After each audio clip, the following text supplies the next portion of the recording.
from a 7-story window, throwing parties in a 10-by-7 cell. It's astounding the lengths I'll go to convince the whole damn world I don't need anybody's help. Yeah, I am waving while I drown. Don't bother swimming out to save me, I will only drag you down. I'll try to use your body as a life raft, cause if there's room enough for one, there must be room enough for two. I'll sail the good ship you into the sunset, sipping on savory water till my liver turns blue. Sha-na-na, sha-na-na-na-na-na-na-na-na.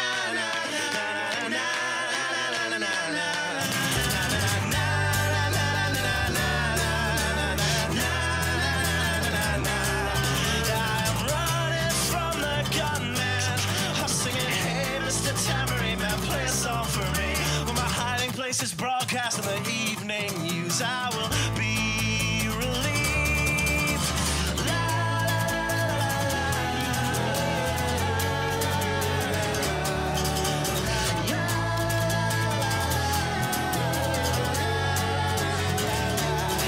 I am waving while I drown.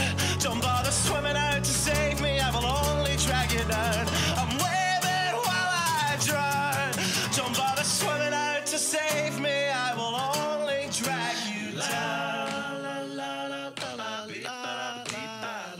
Singing, hey, hey, alright, yeah, I wrote that one myself. It's astounding the lengths I'll go to convince the whole damn world I don't need anybody's help. Fuck. All right, put down your pens, put down your pencils, step away from the keyboards, and settle in for this week's episode of the Writer's Block. First and foremost, let me thank Low Tide Kava Bar for the kava that I will be drinking during today's episode. Also, let me thank Muddied Waters Media for allowing me to do this program, and Don and Sally Wright, thank you for giving birth to me, because it's Christmas time and everybody definitely deserved this gift. For today's episode, I'm very happy to have on my good buddy Dillon Chaulsett from Kava Collective in San Diego, California. Dillon, thank you so much for coming on the show today. How you doing, Matt? I'm wonderful. How are you doing? I'm doing as well as one can be. Merry Christmas, and you are definitely a gift to this world. That is for sure. Thank you. I appreciate that. Most of my guests don't recognize my giftness. You are a great gift giver. You are the owner. You are one of the owners of Kava Collective out in San Diego. Yes, sir. Yes, it's weird for me to call it Kava Collective. I'm still. That's a whole different. That's a whole different topic that we're not going to get into today. Yeah, that's one that we're not going to touch that topic. But yes, we are. We are Kava Collective, and we are happy to be Kava Collective. The community that we have, I believe that is the name that is fitting for us, and it's wonderful to roll into 2019 with that new brand. No, absolutely, absolutely. And you've got personally, I've been to many kava bars across the United States. And personally, for me, you have my favorite. It's not close. Like, by far, you guys are my favorite kava bar. You know what? I really appreciate that. We try really, really hard. And I've been to a lot of kava bars, and, you know, each one is different in its own way. But at every kava bar, I still feel like I'm at home. It's just like I'm at Collective. Like if I go to Low Tide, or I go to Grassroots, or I go to Root of Happiness, or I go to Crave in North Carolina, or Mellow Mellow in Berkeley, you know, like I feel the same kind of energy, and that's what's special about kava. Yes. And that is the best part about kava, is the fact that all of us kind of, no matter which kava bar you walk into, you become part of that family just immediately upon walking in, which is what drew me to kava, which is, you know, I mean, that's the reason we have this show. That's how all of this got started, was over us sharing a shell of kava. Yeah, it's incredible what happens when you start drinking kava and how it brings you together. And there's an intimacy that's created so quickly, and it's fantastic. It's wonderful. Yes. Um, huh. Yeah, no. So before we get into everything, whatever you are willing to diverge about you, let's get into that and how you came into finding kava and how you ended up becoming the owner of Kava Collective. Well, I mean, if we're gonna really get down to it, all starts with really a drug addiction, right? Right. I was gonna say, like, everybody on this show knows about, my addiction issues and, all of that. Everybody, like, I openly talk about it. I don't mind. I know you're pretty much the same way. But if it wasn't for all of that, I never would have found kava and never would have gotten involved in this community.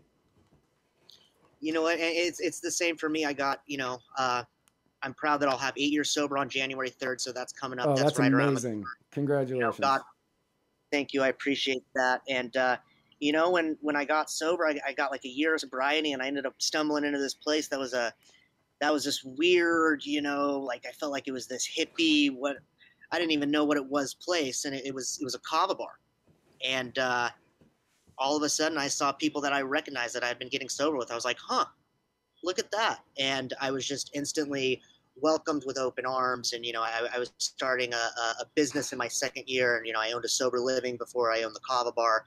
And sober living, if that's more of a West Coast term, but, like a halfway house type idea.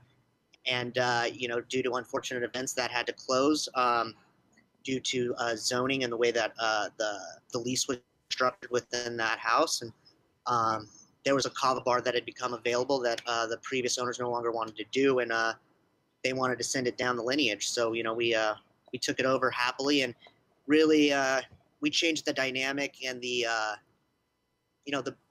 brand too. But no, the overall attitude of it. We wanted it to be a place that was never all inclusive and never exclusive, really. Right. And it's been a blessing, and without its hardships, it is a hard thing to do, to deal with all the personalities along with the business structure and doing the things that we want to do to go forward. Yeah. Sorry, I'm looking at my stats here, and it says that I've dropped 55% of my frames, and I'm not understanding why. Okay. For anybody watching, I'm very sorry about that. I don't know why that's happening on today's episode. But we like you and I have kind of had a very similar path, coming from the fact that we were both addicts, and we're still addicts, but we're in recovery. And 8 years, that's amazing. I just passed 4 in September. Congratulations. Thank you. And you guys have actually been a huge help in my sobriety. Last year when I was going through some trouble, I came out there for a week and stayed with the other owner, Glenn. And, like if I hadn't done that, I don't know if I would have made it through that week. And it's what we're here for, that, and it's that situation right there. It doesn't matter if you're on the other coast and you need a quick geographic to get somewhere else, but you still have a family over here. You know what I mean? And it's the ideal of recovery, as well as like kava and recovery can tie hand in hand, because it's all about community essence. You know what I mean? Like, we're here to fight for each other. Right. That's what it all comes down to. Exactly. You're one of us. Yeah. And, I meet people on this coast, and, they're going through recovery, and I take the lessons that I've learned from you guys, and I'm like, hey, if you guys need any help with this, call me. I'm here for you. Even if it's just you needed to talk, if you just want to go hang out on a beach, if you want to do anything, let's go do that, just so I can be there for you in this time period.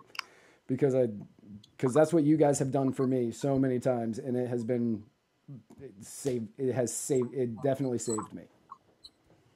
And we're grateful that we were there for you. Yeah. So let's talk about the wonderful state of California. Okay, the wonderful state of California. The wonderful state of California. First of all, it's a wonderful state because I was born there, Okay. which is how I'm an LA Rams fan, by the way. Yeah, got it. Yep. LA Rams fans. Good football. Yeah. Yeah. Not the last couple of weeks, but Good football. But overall, yeah, the Rams have been doing pretty great this year. I think game 2 of the season, they did really great. You probably remember that one. I do. Yeah. And are you from California? And you're not from California initially, or you are? I am born and raised a San Diegan. Okay, born and raised a San Diego. I'm a unicorn out here. Right. Yeah, I was going to say most of San Diego seems to be people who move there later. 100%. Right. So you have been open. You have owned the Kava Bar now for 4 years. Yeah. You've owned the Kava Bar now for 4 years, and you haven't had any issue with the state outside of probably the normal issues with the state that every business owner has. Business licensing, taxes, that kind of stuff. No issues. No issues. But what happened? So it was about a month and a half ago. I received a phone call from the environmental health department, and the environmental health department alerted us that there was a memo that came down from the FDA, and that memo from the FDA required them to speak with us about our business structure and how we use kava. So we went down there. We had an initial meeting with them, which they alerted us that we would need to start looking into different ways to structure the business because kava is not on the FDA GRAS list, which is the generally recognized as safe list. So if you are in the restaurant industry or you're serving a food, which is what we define kava as, that is a very, very strict definition that we define it as. We define that kava is a food. Kava is not a dietary supplement. Kava is a food. It is the main ingredient. But serving it as a food, which is beverages, serving it as a food, it is not on the GRAS list. If it's not on the GRAS list, they are saying that we are going to have to stop serving it. And just for the record, as much as California frustrates me in most facets of doing small business in this state, I want to say that the environmental health department in this aspect has been nothing but a huge, huge ally and a huge help in what we're trying to do moving forward. They're 100% on our side. It is not so much the health department coming in from the state of California. It is much, much more the FDA taking a stance that kava is not on the GRAS list. Right. It's not localized to California. It is a nationwide issue. And as you know and I know, there have already been some kava bars affected by this. Yes. The reason that I pointed out California, because one, I thought it was, well, you're in California, and California and New York right now seem to be going after kava relatively hard, which is weird to me because since I started drinking kava 4.5 years ago or whatever it was, the way that it's always been explained to me is that kava has been grandfathered in under the FDA. So that way we don't need to worry about, really worry about the FDA coming after kava. But recently they've been just tossing that out the window and they're like, no, we're going to go after it now, which is very bizarre to me because it's a, 10,000-year-old plant like that we know of. We have records of at least 3,000 years of being in use. Right. I mean, it's been longer, but I mean, it is an ancient medicine. It's a medicine. It's a medicine. That's what it is. Right. And it has been used in the U.S. prior to the FDA being founded in the early 70s.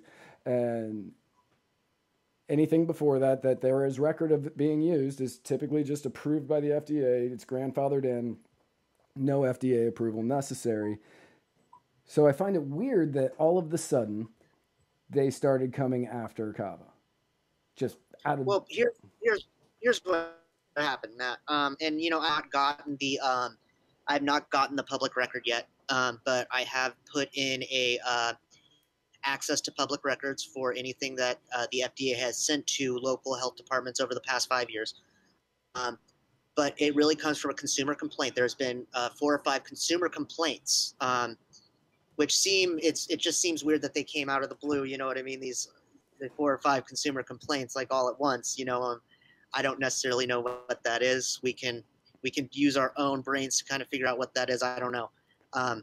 But we're going to figure out what the FDA actually has said. It's going to take around 14 days to get that. I put that request in about 7 days ago. But yeah, if we're going to say that kava can be a cultural thing, and kava is a cultural thing. If you look at the Polynesian Islands, like kava is a part of their culture. Hawaii is a state within the country of the United States of America. Kava is part of the Hawaiian culture. And it's an argument to be made, but really at the end of the day, I'm going to see kava. I really think that we're going to need to see kava get on the GRAS list.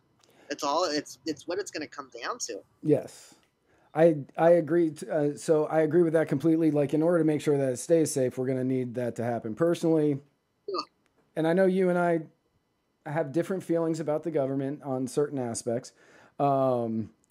But personally, I just think the FDA should go away because they're awful and a waste of taxpayer money and just completely overreaching governmental body that doesn't need to be there and doesn't deserve the recognition that they get. But that's me. Yeah, I mean, I'll say this about the FDA. Like, I am a small government guy. I like small government. Right. That's what I want. I don't want overreaching entities. But when it comes to the FDA, it's almost like it's a necessary evil because look, we don't want our food to be not safe for us to use. We don't want to, for lack of a better term, like I'm a border state. You know what I mean? I'm on a border city, and you know, I see what Tijuana's like. Right. No, Tijuana doesn't have those types of policies put in place where their water isn't good. You know what I mean? They don't have proper water filtration.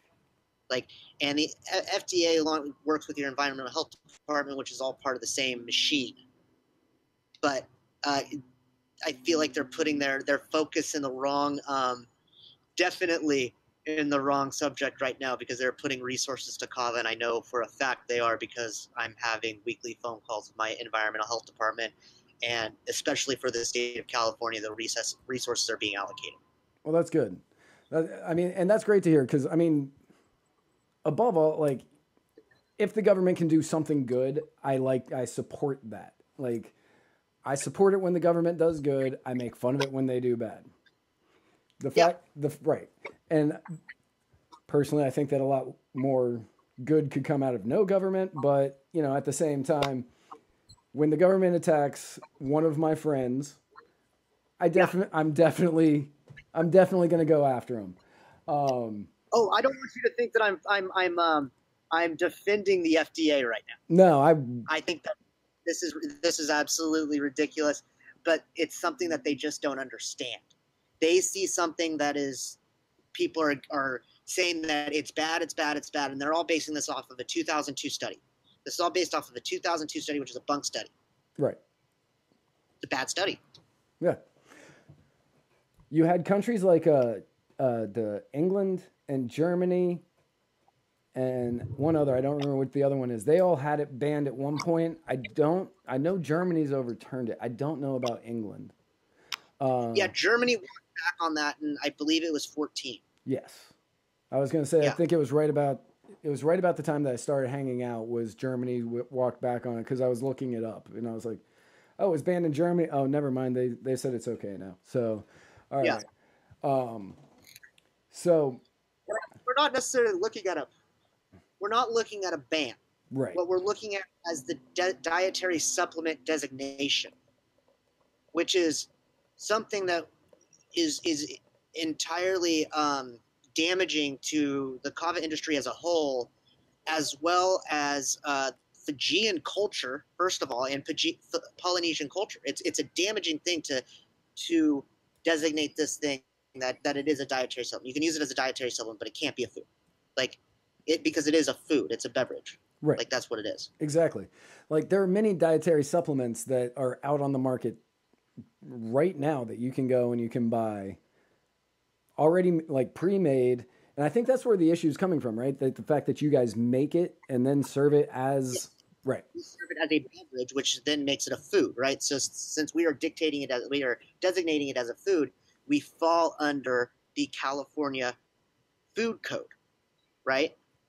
So if we wanted to serve it, we could serve it in packets and pre-made packets with the proper labeling and things like that, and label it a dietary supplement, and then they would make it in front, but it would take away the entire atmosphere and kind of the place that we've created and the entire essence of it, and as well damage the entire industry to do so. Yeah. But like, so I know you probably don't go to the gym often. Just guessing. What, really? So when you go to the gym, it's like they have like the Coke machines, except instead of Coke, they've got like protein shakes and stuff. And all of them say, you know, this is a dietary supplement. They don't say this is a food. Right. But they're pre-made, they're pre-mixed, and it's okay for them to sell it. Like, where are they drawing this line? Well, since the really it's the labeling and what you're representing it as, right? So I can't pour something out of a tap and then serve it to you without being packaged and sealed. It's without labeling. You know what I mean? And that's really what the designation is. Like I said, food is mandated by your state food code, your environmental health department. Like, so if your state does not have a food code put in, then it's just per FDA regulation, right? Right. Montana, for example, they don't have their own food code. Okay. I did not know that. So they have to go by whatever the FDA regulation is. Yes. Okay. All right. Now, about a year and a half ago, I went to Lighthouse Point here in Florida. And when I got back from Lighthouse Point, I called up the former co-host of the Muddied Waters of Freedom, and I said, hey, we have to do a show tonight because I feel like cursing a lot. Since then, we've kind of cut back on the cursing on the show. And but I believe that I dropped the F-bomb 72 times in 45 minutes on that one because they were the first city council to ban kava within the city limits. It was strictly to keep a kava bar from coming in, but they banned kava from coming. Like they banned kava in the entire city. And I went and I spoke at it, and a lot of other people came and they spoke at it and talked about how good kava is and what kava has done for them and all the good stuff that comes from it. And they said, this is all well and good, and we appreciate you guys coming out to do this, but nobody here that's talking is from Lighthouse Point. So we don't care. Yeah. And so they banned it and it was gone. And like that, I went home and that was the first time I had gone to a city council meeting and felt defeated. Normally I win if I go. So that was a very sad day. So instead I came back and I went off on my podcast for like an hour, and I just, you know what, if I would have had the same opportunity to do so after the meeting that I had a couple weeks ago, I probably would have wanted to do something very, very similar with environmental health, F this, F that, but it was really, I want to say something about this though. Like that day, I reached out to a few people that I find to be extremely good friends of mine within the industry. One of them being Sean Simpson, the person that you're drinking your kava from, Low Tide, Yeah. and Tyler from Root of Happiness. Right. And those two guys, I reached out to them, and the amount of support that I had within literally hours. I was talking to people that, I had never talked to before. Showing support and almost putting up the rally cry. And, it gave me it gave me the feeling within that we got to go beat this thing. We got to go take them on. And, really the kava bars need to band together, that we need to come together as a whole. We need to come together and mobilize to take them on, because this affects everyone, not just me. Right.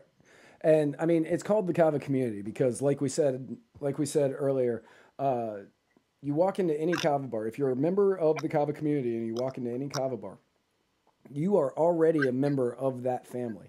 And it is because of that there is such a togetherness of the people.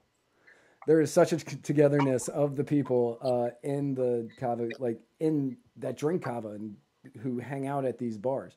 Like right before the show started, Taylor was there, and I got a chance to say hi to Taylor. And it's like, I know everybody who works at your bar, and I'm friends with everybody who works at your bar, and I love everybody who works there. Yeah. And it's because of the togetherness between Low Tide and Kava Collective that I almost messed up and called it the wrong name. No. Between Low Tide and Kava Collective that, these bonds were created. And I know that you don't serve kratom at your bar, but We do not. Right. Let me speak on that really quick. That is a city ordinance, so that is an actual law within the city of San Diego that I am not allowed to. So we don't sell kratom because we take a stance that we don't support it. I absolutely support kratom. It's extremely beneficial to people who don't want to use pain meds or need to use other alternatives. But we're not allowed to sell it within the city limits. So very similar to what you were talking about with the ban in Lighthouse. Right. And when the FDA commenced the DEA to ban kratom a couple of years ago, kratom suppliers, kava bars, people from across the nation banded together, and it was the very first time that the DEA overturned a scheduling, and I was really happy to be a part of that. Yeah, I thought it was amazing. It was watching that from afar. I was not involved in it. I got to watch that from afar, and I was blown away on what you guys were able to do. It was absolutely incredible and impressive, and that right there, when I heard what was happening with the FDA, that gave me hope. Right. What you guys were able to do gave me hope, and I said, let's do it again. And I wish I would have been able to help on the kratom excursion. You know what I mean? I get it. I mean, I get it. And we definitely would have appreciated it, but, luckily we didn't need it. And, but this is what needs to happen now, even though this is only happening in California and New York, right? Even though this is only happening in California and New York right now, this is what needs to happen now. The kava bars from across the nation need to get together. They need to band together. They need to become one actual community to fight these two states on this one. Because if these two states go through with it, it's going to go to others, and that can't happen. Well, you're setting a precedent at that point. What's that? You're setting a precedent. Right, exactly. A precedent has been set. A precedent's been set. Right. And we can't have a precedent being set. And not only do we need to band together, but we need to be working step and foot. You know what I mean? We need to be working. We all need to be taking the same stance and be doing the same things within our kava bars. So we all need to be saying that kava is a food. We all need to be doing that. We all need to not allow some dietary supplement idea to infect it, because once again, that will set precedent. Right. We have to say it is a food, and we have to continue serving it the same way. And if we get shut down, we need to still fight so that we can keep serving it. And that is, I mean, that is obviously the main goal that we're going for, because I think the biggest thing that we need to do is the people who are importing it need to stop importing it as a dietary supplement and just import it as a food. Most people are importing it as a whole root. Okay. The it's not, at the end of the day, we need the correct studies.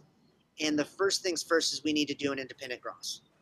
I mean, that's first things first. You know what? That takes a whole lot of moolah. Yes. I mean, any study like that is definitely going to take so much cash. So much cash. And that's where you need the kava bars stepping together in order to get these tests done. Right. Like, we can't, at the end of the day, we can't go this thing alone. And, we almost need to have like a summit. In my opinion, I think we need like a summit. We need to get 10 bars together in the same conference call or the same room, figure out how we're going to fight this thing, because otherwise we're going to fight it disorganized and live together or die alone. And I mean that does seem to be the mantra of many of the kava bars. We're going to live together or die alone. Yeah. So right now, where are we on everything? You said that the environmental, I forget what you said. Environmental Health Department. Thank you. The Environmental Health Department has been working to help out with the California case in order to help defeat it. Yes. Good. So what's happening right now is I'm waiting for my my public access documents to come in. Okay. Excuse me a second. I'm waiting for the documents to come in so I can actually see what these memos said and what we're attacking on in that route. But at the beginning of the year, we're going to be served with a 60-day stop. So at the beginning of the year, we're going to be given a 60-day stop order. I spoke to the environmental health rep a couple days ago. She told me that they had another phone call with Sacramento about it. At the beginning of the year, after the holidays have passed, they're going to come down, inspectors are going to come down and give us a 6-day stop to stop serving kava. That date can be extended depending on what actions we are taking. And if our actions are going nowhere, that will be implemented. The 60-day stop will be put into effect. If we're doing something and we're in contact with the FDA attorney and we're starting to put together the foundations of an independent GRAS study, we're going to be able to push that date back. But it's going to become a point in time where our representatives at the San Diego Environmental Health are going to have to shut it down if we're not far enough along. Right. Gotcha. So starting January 1st, you're going to get your 60-day, which means March. Yes. Well, I mean, obviously, I know that you have all of the support of Sean Simpson and Low Tide. I'm pretty certain Grassroots from Ken and Wes and Ryan and Gravy and the Jeff. I forgot that one's name for a minute. I was like, oh God, the little one. Jeff. I'm pretty certain you have all of their support. I know that you have a lot of support from a lot of the people here in Florida. Obviously, you always have my support in anything you need. You just have to let me know what it is that you need, and I'm there for you. I appreciate that. Yeah, man. You're there for me. I'm always going to be there for you. Absolutely. So I know. Is there anything else that you wanted to say on on the kava front? You know what? All I would say is that if there is anybody that hears this that is involved in kava, let's figure out a way to mobilize. Let's figure out a way to really, really organize, because that's what needs to happen. We need to have organization and almost like a coalition put in place, Right. where if you are a part of the kava like this community, this coalition, we will. You're always on our team. You know what I mean? Almost like an association. It's what needs to happen to protect this, because it's in danger right now. The community is in danger. So if we want to keep it, I know that a lot of bars, most bars, probably 95% of them sell crap. But at the end of the day, kava is the one that's gonna, I believe, will keep this entire thing afloat. I think that kratom will eventually go away, as sad as it is. I mean, I don't want to speak on it too much, but like it's in the scope, and that's more in the scope than kava is, I believe, because it's a bigger federal entity. But yeah, and I mean, I've worked a lot with kratom, all here in Florida and then up in DC, and I don't think it's gonna go anywhere. I think that they're gonna try a couple more times. I don't think the DEA has got a letter with their decision, but they haven't released it yet. I don't think anything is gonna come of it. I honestly don't. I really think that they're going to try a couple more times, and it's going to keep getting defeated in one way or another, and then it's going to... People are just... Hold on. Okay. 1 second. There's a... Yep. So right now he's out on the fantastic back patio of Kava Collective, and the parking lot's right behind it. Yes. Which, if you're in the San Diego area, you should definitely go and check that place out, because it's awesome. They have a tree growing right there in the middle.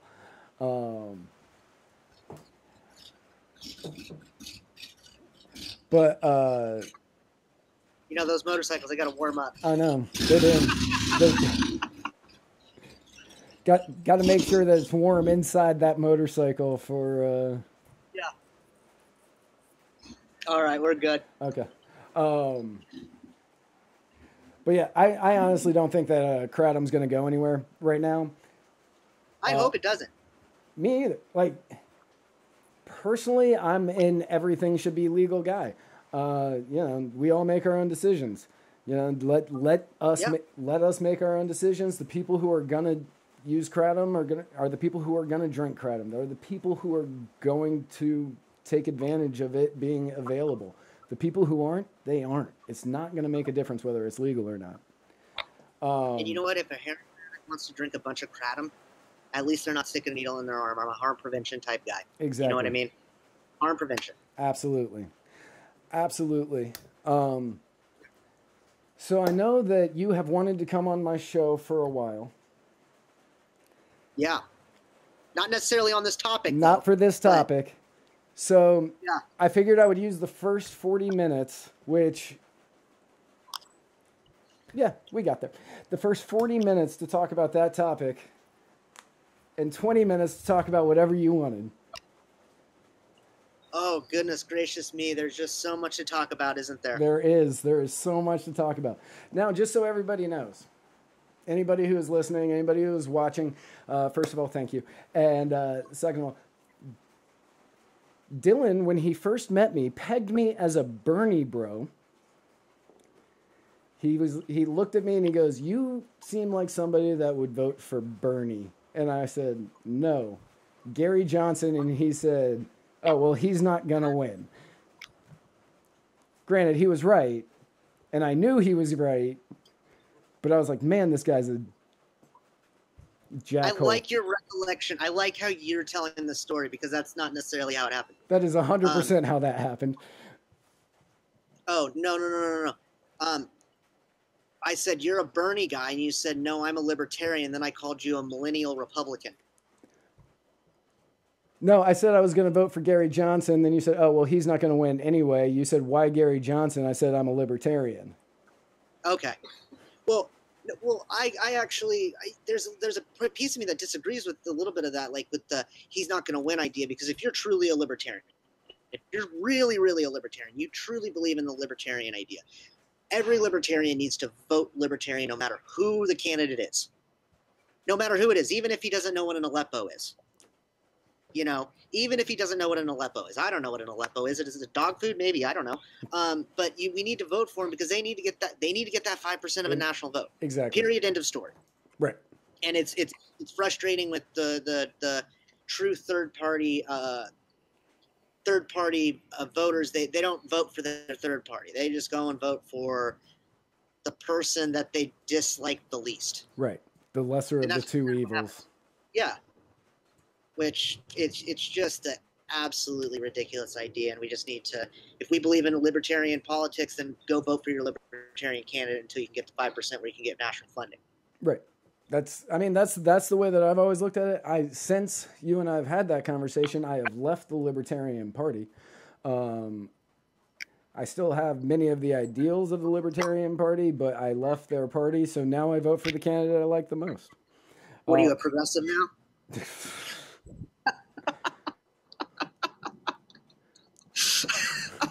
Okay, look. Yeah. There is no way I could ever become a progressive. I believe way too much in the free market. Yeah. Yeah, believe way too much in the free market and individual rights and property rights and, everything else that makes sense. But you and I have had some of the best conversations / debates hanging out at your kava bar that have gone on. Yeah. And you said that for years now. For years now. I think it's been 3 years I've been coming to your bar. Yep. And for 3 years, we have been having great, like the first time we didn't really have many debates because I was like, I'm not talking to that guy. He's a Trump fan. And yeah. Yeah. He's betting on Trump with 18 Republican candidates left in the race to win the presidency. What is he doing? Right. I was like, no, that guy's a moron. Well, apparently not so much of a moron because you were right. Yeah. But you always said that you wanted to come on my show and you wanted to school me on some stuff. So you have as much time as you want now. Oh, don't put me on the spot like that to school you on things. I mean, it's not my fault that I can tell the future. I mean, I'll give you that. You didn't. Yeah. You had no way of knowing that Trump was really going to win that election. You just had a good gut feeling. Now. Yeah, I mean, I think he wins in 2020. I genuinely do. I want to ask. I want to ask you, who do you think is going to be the Democratic nominee? Give me your top three. Right now, Biden is number one. Okay. Bernie's number two. And dark horse Tulsi Gabbard is number three. Really? Yeah. You don't think Warren has a shot? No, God, no. I don't. Well, I mean, I sure hope not. I mean, the thing I question about Bernie is has that flame kind of fizzled out? See, now with Alexandria Ocasio-Cortez kind of taking that mantle, I think it kind of has for him. I think that now he is supposed to be the one who is guiding her. I don't think he's happy about that, but I think that's kind of the dynamic that has sort of come along. But I still give him number two because of the amount of the number of Democrats that are still upset about the fact that Hillary did to him what she did in 2016. He got a raw deal. He did. He got a raw deal. He 100% got a raw deal. And every Bernie bro that was out there got upset, got mad. A lot of them either didn't vote, voted for Trump, or voted for Jill Stein or Gary Johnson. And it's because of that I feel that he may run again and say the Democrats won't do it to me again. No, I do want to say, though, the Jill Stein vote was a throwaway vote.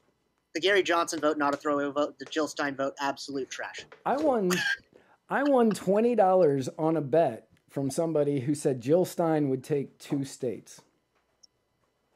What? Yep. Easiest $20 I've ever made. Yeah. Okay. Yeah. No. Give him 10-1. You know. Oh my goodness. No, you don't like Cory Booker at all either. I think that Cory Booker is. I think that if he runs, he will get bashed really bad in the primary because he will. They'll actually start hitting him for his angry outbursts and his mood swings is the best way that I can kind of describe it. He'll get hit for that, and they will end up electing somebody other than him.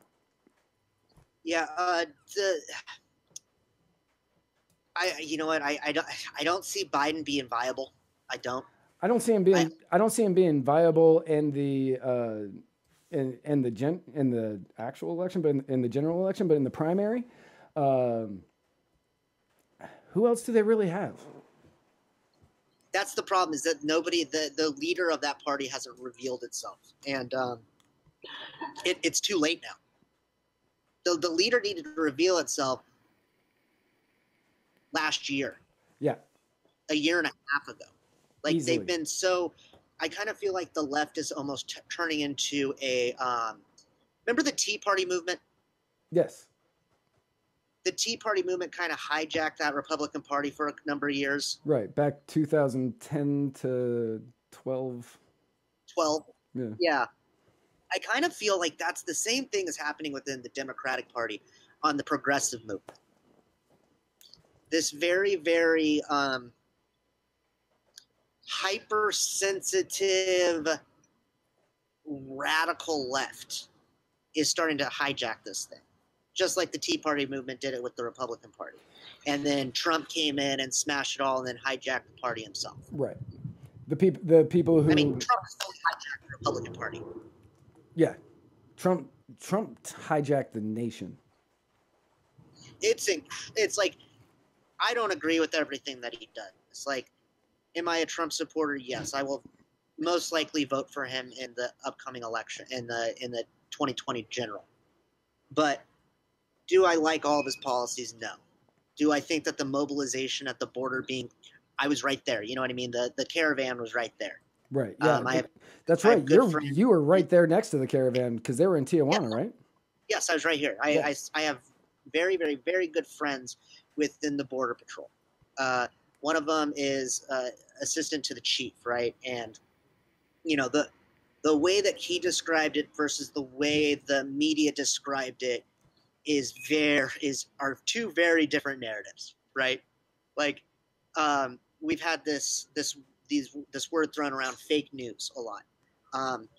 Everything regarding the caravan that you got on most media outlets, right and left, were fake.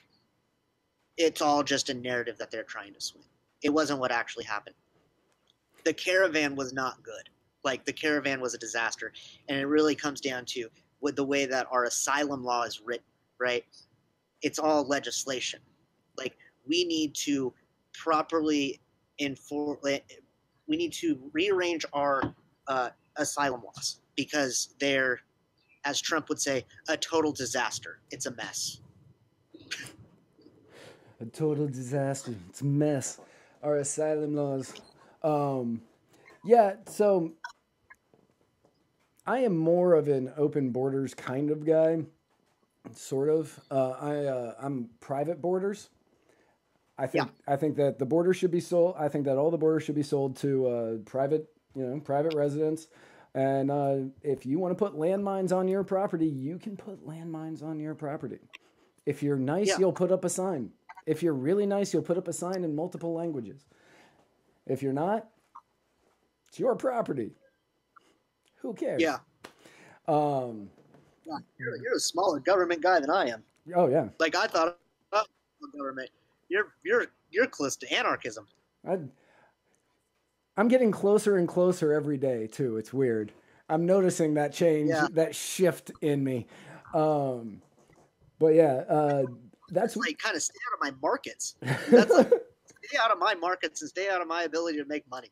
right. Get out of my way. And stay off my property. Yeah. Yeah. Don't touch. I love seeing all the people that have the no walls.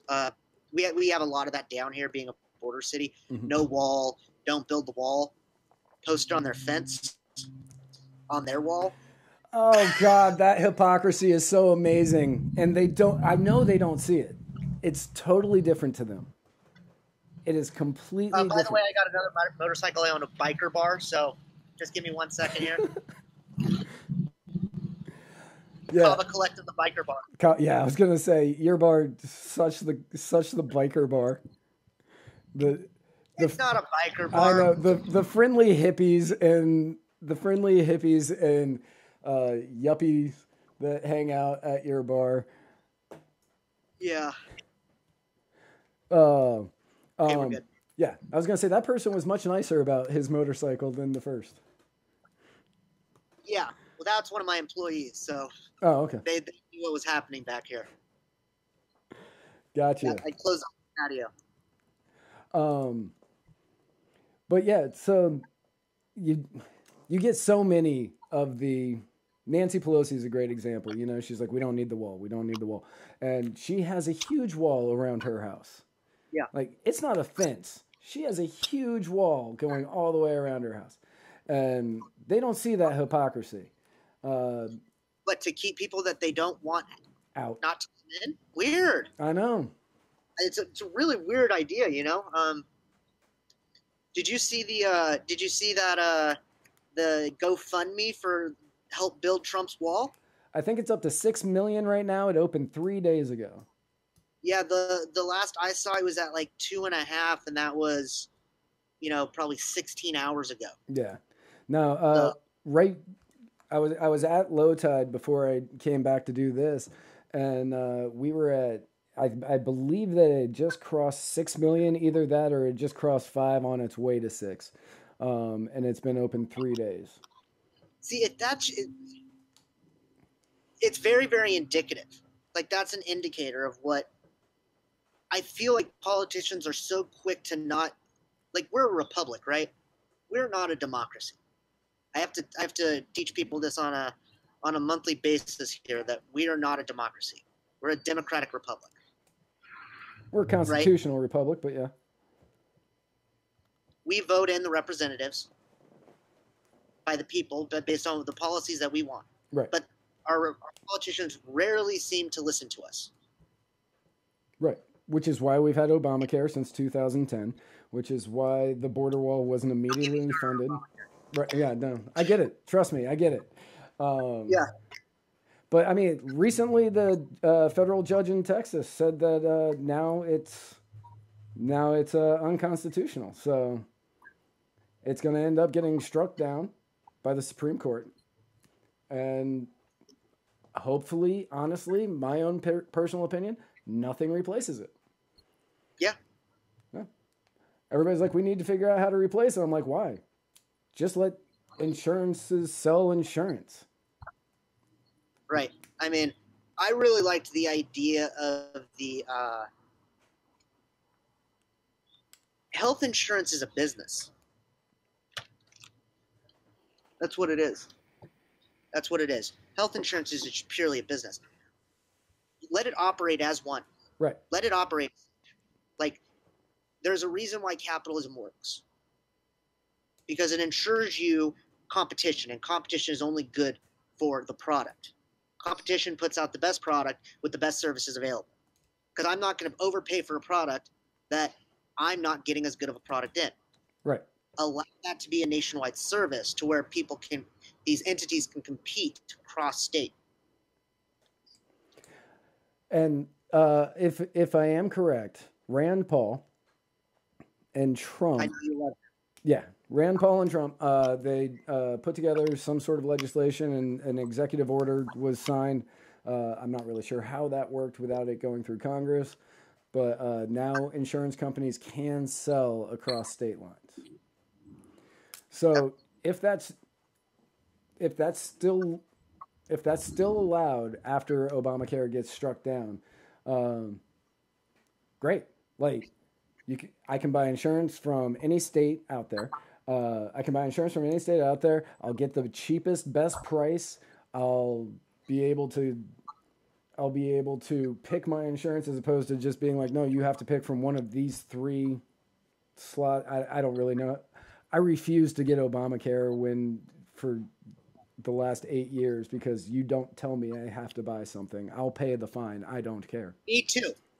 I pay the fine. Yeah, I pay the fine. I will not get it. I will not have it. Do not tell me to wear it's like telling you to wear your seatbelt. Right. Like, seatbelt laws are ridiculous. Like, if I don't want to wear my seatbelt, I shouldn't have to. Right. Helmet laws, seatbelt laws, telling me I have to buy health insurance. Next thing that, they're going to tell me I'm going to have to buy American-made cars only or something. And no, it's just not happening. I can't drink Pepsi. I can only drink Coke. Right. Exactly. And so there was 1 year that I got it, and that was because I was forced to get it by Sean Simpson's mother. Oh, well, she's a sweet lady. I mean, she's she's probably able to force you to do a lot of things. Yeah, you know what I mean? Like, she could talk me into a lot. Yeah, she said, no, there is no way you are leaving today without signing up for that. And I was like, okay. Yeah. I have a feeling your will is probably stronger than mine right now, so I guess I'll sign up for it. Yeah. But no, that's mom power. That's mom power. But I let it lapse like 2 months later, so that way you did what you needed to do, and you swept it under the rug. Exactly. It was really funny. I was on my social media today, and I was just scrolling. I'm scrolling, and I'm in a blue state. I'm in an extremely blue state. Sky is blue, and I'm more moderate, but I'm scrolling down and I see this. San Diegans will have to work harder for food stamps. That was the headline. Okay. From ABC 10 News, my local ABC station. San Diegans will now have to work harder to get food stamps. If they start working harder, why would they need food stamps? And you know what? I'm like, this title, this clickbait, you got me. So I started scrolling down, and it's just like, are you serious? This is injustice. I'm like, I just put work harder in parentheses and say, how does that work? Right. Like, and California is very, very interesting. We're in a bubble. California is definitely very, very interesting. The Republic of California. So I know that New California recently signed the Declaration of Independence. I try to just kind of ignore everything that California does, to be quite honest with you. Well, I mean, if California splits off into two, and you've got, I believe it's LA to San Francisco, just the coastal region as California, and then everything else is New California, which you would be a part of, I checked. You would be in a new state. Well, there was talk about legislation about a possible bill being introduced of breaking because our GDP is so high. We're the fifth largest GDP in the entire world. Right. California is a machine. Granted, we could hold up, but we'd have to arm ourselves. You know what I mean? Like, we have put no government spending into military. Right. So we're a machine. But Jerry Brown came out, yesterday, and said that he's really, really concerned for our new governor, Gavin Newsom, regarding California and its spending, and because the government wants to just put more money and spend, and they want to bring the taxes even higher than they already are.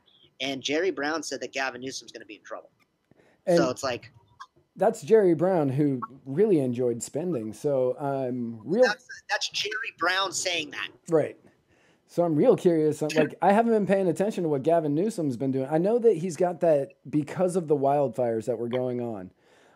There's that proposal or a bill, I'm not really sure where it's at, because of the government and the electric companies that kind of created that entire situation. Like, now they want to charge more taxes. Yes. And people are obviously upset about it, understandably upset about it, because you guys created this, you guys did this, and now you want to charge us more money to fix your mistakes. Like, Yes. I know what I would want to say to them, which we don't say on this show anymore. And and then they were proposing a texting tax. They were proposing a texting tax in order to make sure that lower income families can or lower income individuals can get cell phones. Personally, and many This is socialist California. right, it is. I was going to say, many people will find me callous for saying this. If you don't have the money for a cell phone, don't get one. Well, a cell phone is it's really okay. So I'm gonna take a devil's advocate, because I do agree with you, but I'm gonna take a devil's advocate position and say the way that society has been constructed now and the way that it's all laid out, is it not? It's kind of almost impossible to get through this life without a cell phone. I would say that, yeah, it's very difficult to get through this life without a It would cell be phone. very, very difficult. So if I am trying to infuse a way for people who are in lower income to get out of that and give them an opportunity, I believe that a cell phone is very, very important in that. But proper monitoring on how to do that and then how to actually use government money to do that is a completely different issue. Right. I am for people having cell phones. I think that it's a necessary evil now. It's absolutely ridiculous. But, kids need cell phones now. They don't need them, but they think they need them because of the way that society is programmed. Right. It's not like how we grew up. No, I think I was, I got a pager when I was 2 years removed from high school. Yeah, I got a cell phone when I was 17. Yeah. So, I'm 31 now. So, it's like, no, I remember the Nokia Snake. Remember that thing? Oh yeah, I remember it. Yeah, I was great at Snake. That's like the best phone video game I've ever had. Yeah, no, that and the Motorola with that little antenna that popped up, that was cool too. But it's just, no, we gotta do a texting tax because minimum wage is set to increase on January 1st here. So, that minimum wage increase can just go to your text tax. Right. Okay, so what is the minimum wage in California right now? So in LA, it's already at 15. Okay. But we are on schedule to be at 15 the entire state of California by, I believe, 2022 or 2023. So we're having gradual hikes up to 15. Okay. So right now we're going to go to $12.50. And I mean, personally, I don't agree with the minimum wage at all. I don't think there should be one. Great way to build small business. What's that? Raising minimum wage is a great way to build small business. I'm joking. I was like, I can't wait to hear this explanation. No, that is complete sarcasm. Yeah. But yeah, so like I personally don't think that we should have any minimum wage. I think it kills small business. I think that it raises unemployment, especially for those who are less fortunate, less intelligent, and especially minority communities. And I think that it actually hurts the people you're trying to help. So I'm completely against it. So every time California's like, yeah, we're gonna raise that minimum wage, I'm like, why do we debate? Because we pretty much agree on everything. Right. I mean, I'm not going to call you out on the things that we debate about because we've been getting along so well this episode. This has been fantastic. Yes, I've really enjoyed this. Yeah. No, I mean, I've enjoyed every moment of this episode, minus my computer issues that I'm having. But other than that, everything that we've been talking about, I'm like, man, this is just like a sounding board. It's just like I say it, you're like, yeah, I agree with that, and then you say something, and I'm like, yeah, that's right. Yeah. Yeah, no, we're not getting into the debate of like the best president of all time or, any foreign policy whatsoever. So, yeah. I knew you weren't going to let it go the entire episode without you saying something. Yeah. Oh, No, I'm not going. I am like, I am tackling three. I am tackling a three-headed monster right now. Two of them are government entities, and one of them is one that I cannot talk about on air. that's But fair. you can figure it out from our initial conversation of when we first started this thing about what we weren't going to address. Right. Wink, Right. nudge. Yeah, But it's just I am stressed out. I get it. I'm stressed out. I get it. I will say I was there in July. Uh-huh. Was that July? Yeah. Yeah. I was there in July, and I did not know any of that stuff was going on, and you did not appear stressed. I would have had no clue that you were going through anything, so you hide it really well. Yeah, no. It's a really really nice talent to be able to stuff it all down and put on the smiling face. Right. But I've 2018 has been a year. 2018 has been probably the roughest year of my sobriety, to circle back to the beginning of the show, that I've had. But it's quality problems. The problems have been of quality nature. Right. We got to fight for something we love, and Absolutely. We definitely need to fight for something we love, and it's it's kava is something that has helped me. It's kept me sane. It's brought me friends. It hasn't brought me friends. It's brought me family. And yes.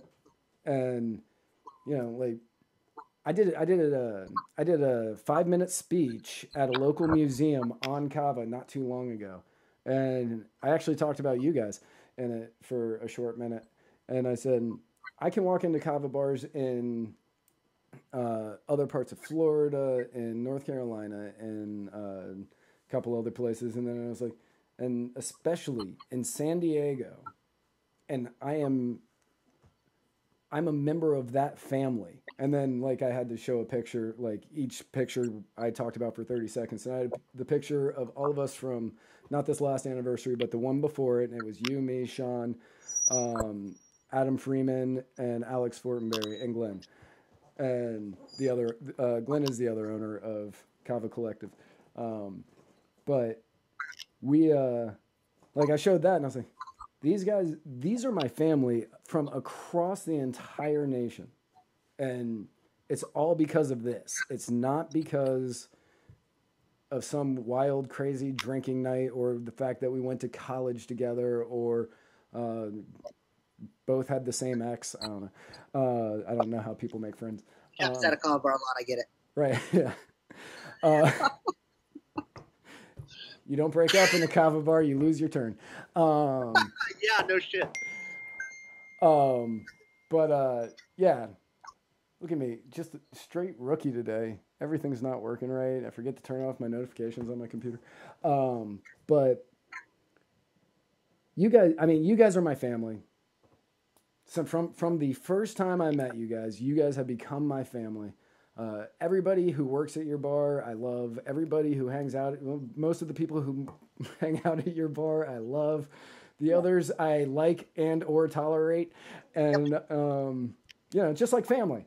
But yeah, you're my family, and it's because of kava that all of this has happened, and I want to do everything that I can to make sure that my family continues to succeed and grow. 100%. Yeah. And we feel it out here, and we appreciate it. Like I said, we need to organize. We need to have some type of summit. We need to have the conference call. We need to get everybody on the same line, and we need to be talking. Yeah. Really what it comes down to. So if there are anybody in the kava community listening now, please feel free to reach out and let's start that dialogue. Even if you're not in the kava community and you have ideas, if you have anything at all that you can give us, shoot them to the 100%. Shoot them to Muddied Waters of Freedom, Facebook, or Muddied Waters of Freedom's Facebook page. You can just send us a message. I read all of those personally. You can also email us at muddiedwatersofreedom@gmail.com, and I will definitely, I look at all of those personally as well.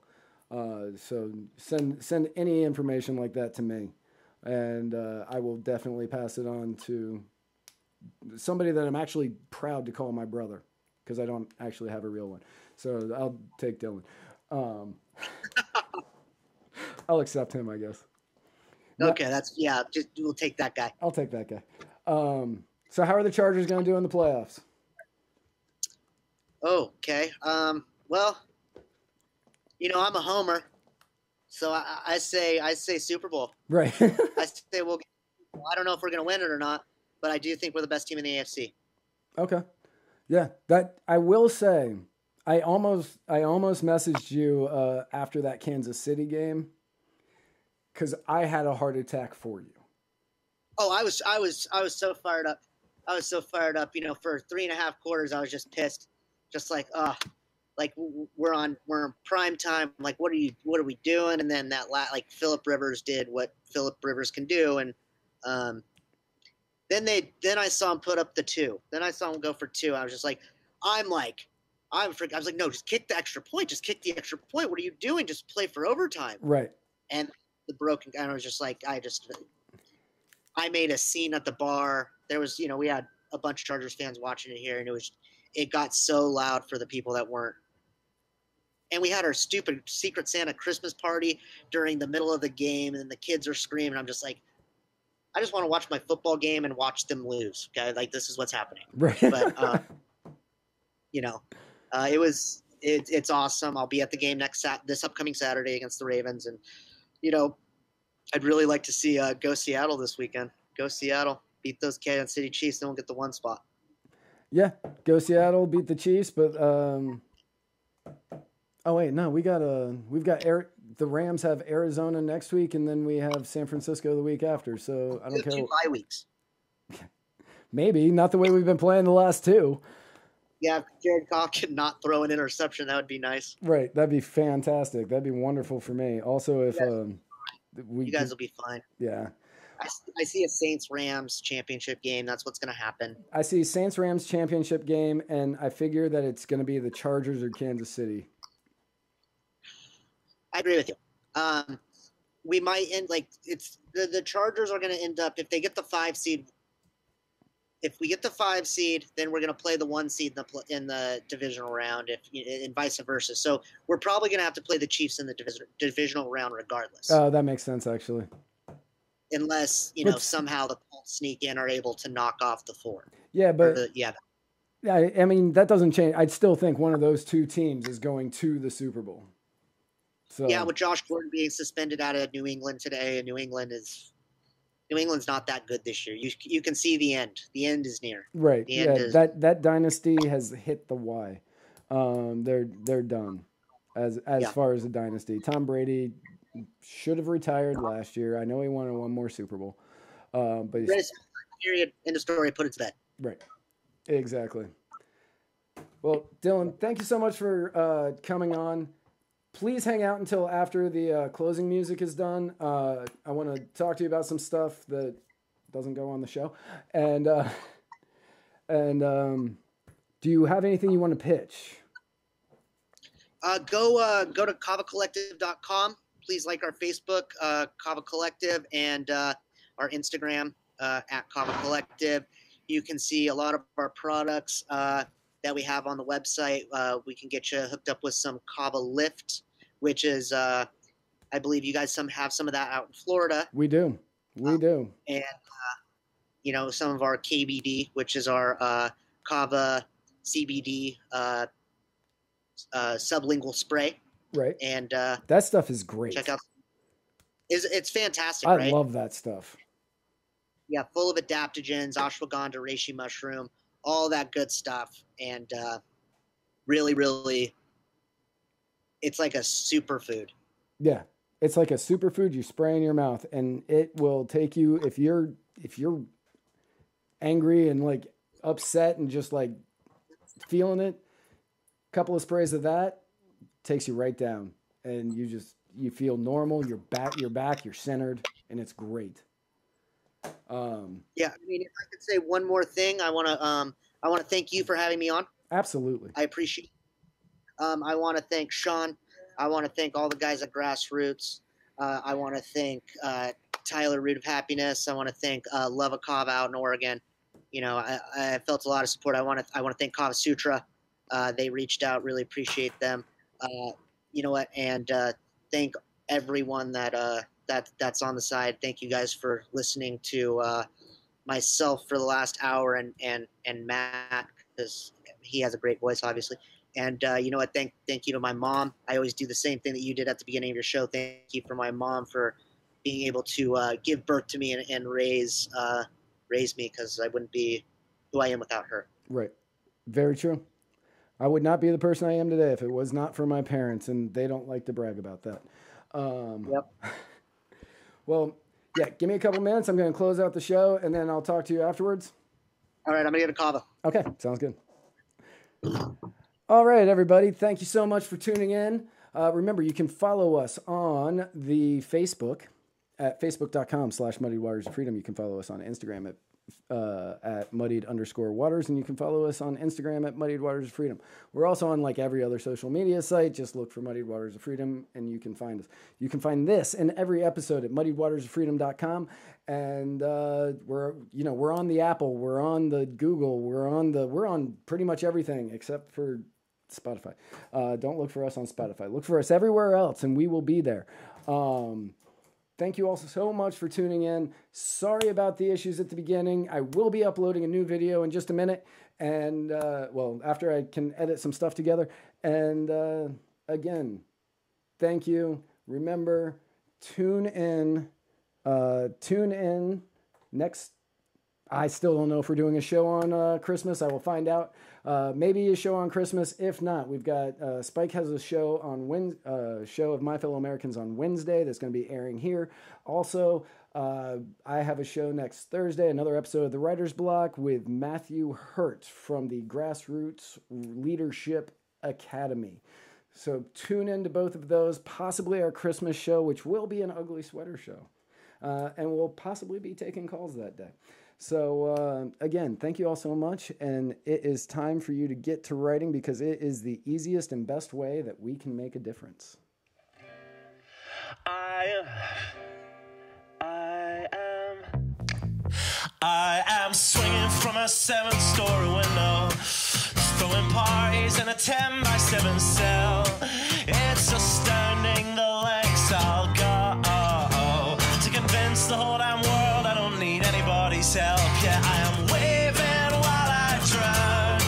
Don't bother swimming out to save me, I will only drag you down. I'll try to use your body as a life raft, cause if there's room enough for one, there must be room enough for two. I'll sail the good ship you into the sunset, sipping on savory water till my liver turns blue. Sha-na-na, sha-na-na-na-na-na-na-na.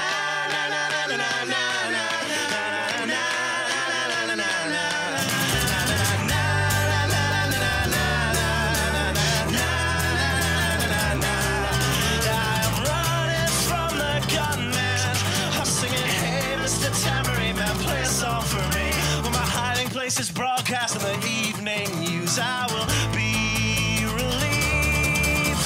La, la,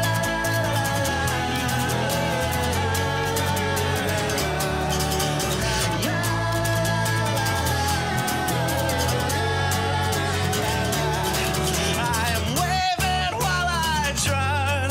Don't bother swimming out to save me, I will only drag you down. I'm waving while I drown. Don't bother swimming out to save me, I will only drag you down. La, la, la, la, la, la, la, singing, hey, hey, alright, yeah, I wrote that one myself. It's astounding the lengths I'll go to convince the whole damn world I don't need anybody's help.